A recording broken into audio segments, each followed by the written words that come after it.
Mr. Toastmaster, fellow Toastmasters, and honored guests. My missive is to inspire you. I'm here to give you my testimony on what Toastmasters means to me and what it's done for me.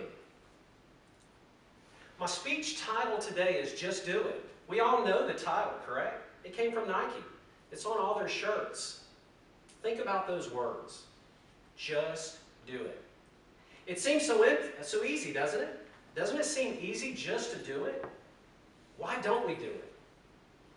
Why do we not do it? Could it be because of a word named fear? Fear? Fear! Why are we so petrified of fear? What if I told you that fear didn't exist? It's just our imagination creating what-if outcomes. That's all fear is. Fellow Toastmasters and honored guests, I had the most fear out of anyone when it came to public speaking.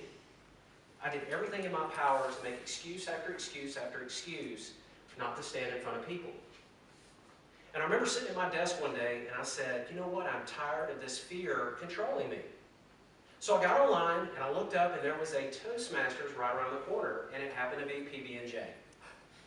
Within 1 hour I was sitting in my first meeting.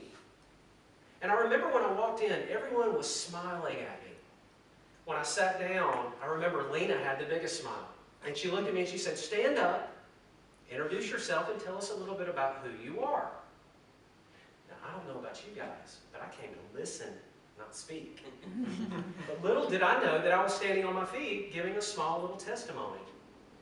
And I will say this, I was very comfortable doing it. And I knew right then and there that Toastmasters was going to be the platform for me to learn how to speak. The next week I brought my check in, I brought my application in, and I was on my way.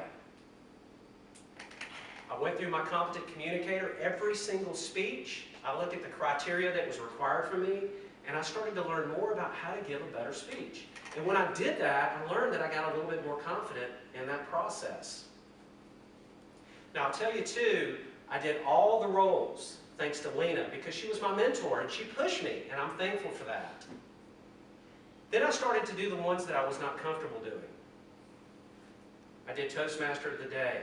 I did the evaluations. Those were things that were a little bit more challenging for me. But I said, you know what? When I go to Toastmasters, I'm going to step outside the box. I want to do something that I'm not comfortable doing because I want to grow in my speaking. After a couple of years of being a part of Toastmasters, I spoke to a group of 75 people. Last year I spoke to a group of over 200 people, and tomorrow night I have the privilege of speaking to over 225 people. I'm here to tell you that I would never have done that if it wasn't for Toastmasters. This is the absolute best environment whatsoever to learn with a friendly environment, with corrective criticism, with everybody trying to work together to get better. And that's what Toastmasters has done for me. My missive, again, is to anytime you're asked to public speak, do it. Stop listening to the voice of fear and just do it. Remember, when you stand in front of a group of people and you speak, you have the chance to change their lives. What you say can have a huge impact on people. You may build them up by giving them courage. You may give them advice and not even know it. You may give them direction on how to do something better. When you learn how to speak in front of a group, you get better with your one-on-one relationships.